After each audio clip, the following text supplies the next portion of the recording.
कारागृह में जन्मे कृष्ण। पैदा होते ही रात में यमुना पार कर गोकुल ले जाया गया। तीसरे दिन पुतना मारने आ गई। यहाँ से शुरू हुआ संघर्ष देह त्यागने से पहले द्वारिका डुबोने तक रहा। कृष्ण का जीवन कहता है, आप कोई भी हो, संसार में आए हैं तो संघर्ष हमेशा रहेगा। मानव जीवन में आकर परमात्मा भी सांसारिक चुनौतियों से बच नहीं सकता। कृष्ण ने कभी किसी बात की शिकायत नहीं की, हर परिस्थिति को जिया और जीता। कृष्ण कहते हैं, परिस्थितियों से भागो मत, उसके सामने डटकर खड़े हो जाओ, क्योंकि कर्म करना ही मानव जीवन का पहला कर्तव्य है। हम कर्मों से ही परेशानियों से जीत सकते हैं। कृष्ण का बचपन माखन मिश्री खाते हुए गुजरा।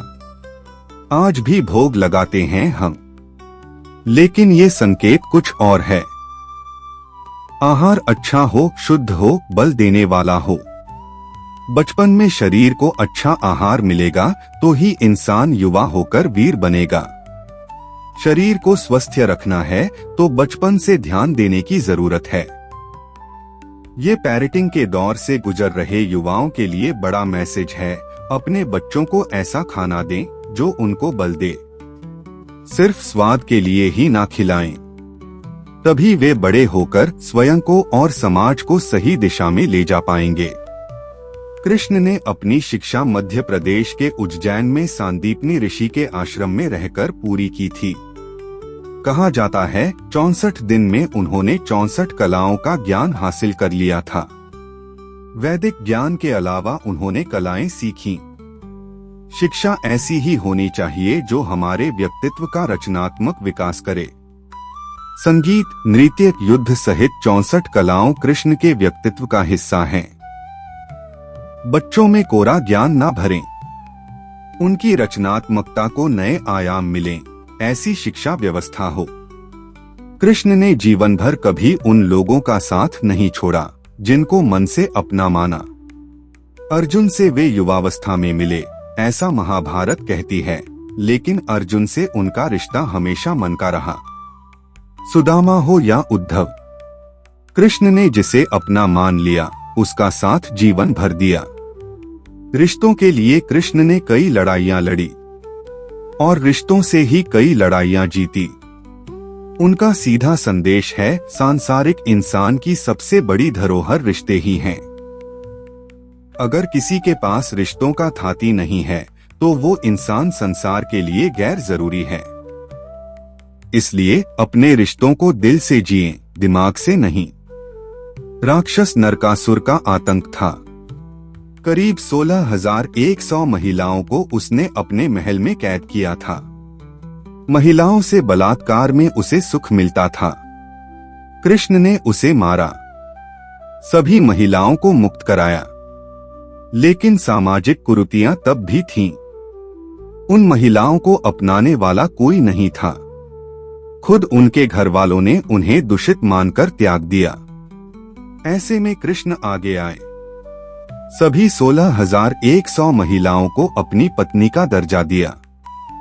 समाज में उन्हें सम्मान के साथ रहने के लिए स्थान दिलाया। कृष्ण ने हमेशा नारी को शक्ति बताया, उसके सम्मान के लिए तत्पर रहे। पूरी महाभारत नारी के सम्मान के लिए ही लड़ी गई। आप कृष्ण भक्त हैं तो अपने आसपास की महिलाओं का पूरा सम्मान करें। कृष्ण की कृपा पाने का ये सरलतम मार्ग है। कम ही लोग जानते हैं कि जिस दुर्योधन के खिलाफ कृष्ण ने आजीवन पांडवों का साथ दिया, उसकी मौत का कारण भी कृष्ण की कूटनीति बनी। वो ही दुर्योधन रिश्ते में कृष्ण का समधी भी था। कृष्ण के पुत्र सांब ने दुर्योधन की बेटी लक्ष्मणा का अपहरण करके उससे विवाह किया था, क्योंकि लक्ष्मणा सांब से विवाह करना चाहती थी, लेकिन दुर्योधन खिलाफ था। सांब को कौरवों ने बंदी भी बनाया था। तब कृष्ण ने दुर्योधन को समझाया था कि हमारे मतभेद अपनी जगह हैं, लेकिन हमारे विचार हमारे बच्चों के भविष्य में बाधा नहीं बनने चाहिए। दो परिवारों के आपसी झगड़े में बच्चों के प्रेम की बलि न चढ़ाई जाए।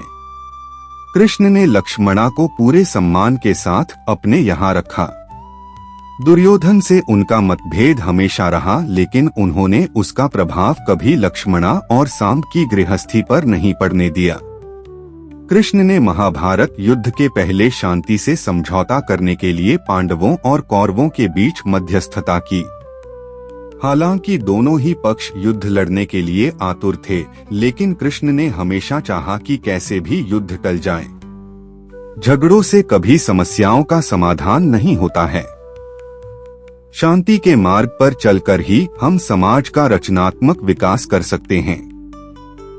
कृष्ण ने समाज की शांति से मन की शांति तक दुनिया को ये समझाया कि कोई भी परेशानी तब तक मिट नहीं सकती जब तक वहाँ शांति ना हो, फिर चाहे वो समाज हो या हमारा खुद का मन। शांति से ही सुख मिल सकता है, साधनों से नहीं। महाभारत में जुए की घटना के बाद पांडवों को वनवास हो गया। कृष्ण ने अर्जुन को समझाया कि ये समय भविष्य के लिए तैयारी करने का है। महादेव शिव, देवराज इंद्र और दुर्गा की तपस्या करने को कहा। कृष्ण जानते थे कि दुर्योधन को कितना भी समझाया जाए, वो पांडवों को कभी उनका राज्य नहीं लौटाएगा। तब शक्ति और सामर्थ्य की जरूरत होगी। कर्ण के कुंडल कवच पांडवों की जीत में आड़े आएंगे, ये भी वे जानते थे। उन्होंने हर चीज पर बहुत दूरगामी सोच रखी। कोई भी फैसला तात्कालिक आवेश में नहीं लिया। हर चीज के लिए आने वाली पीढ़ियों तक का सोचा। यही सोच समाज का निर्माण करती है। पांडवों के राजसूय यज्ञ में शिशुपाल कृष्ण को अपशब्द कहता रहा। छोटा भाई था, लेकिन मर्यादाएं तोड़ दी। पूरी सभा चकित थी, कुछ क्रोधित भी थे, लेकिन कृष्ण शांत थे, मुस्कुरा रहे थे। शांति दूत बनकर गए तो दुर्योधन ने अपमान किया। कृष्ण शांत रहे।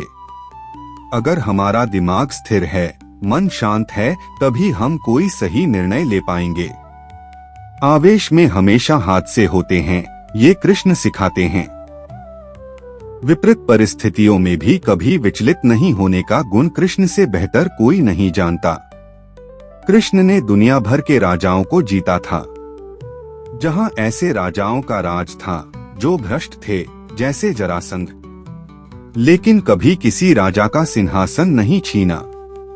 कृष्ण के पूरे जीवन में कभी ऐसा नहीं हुआ कि उन्होंने किसी राजा को मारकर उसका शासन खुद लिया हो। जरासंध को मारकर उसके बेटे को राजा बनाया, जो चरित्र का अच्छा था। सभी जगह ऐसे लोगों को बैठाया जो धर्म को जानते थे। कभी किंग नहीं बने, हमेशा किंगमेकर की भूमिका में रहे।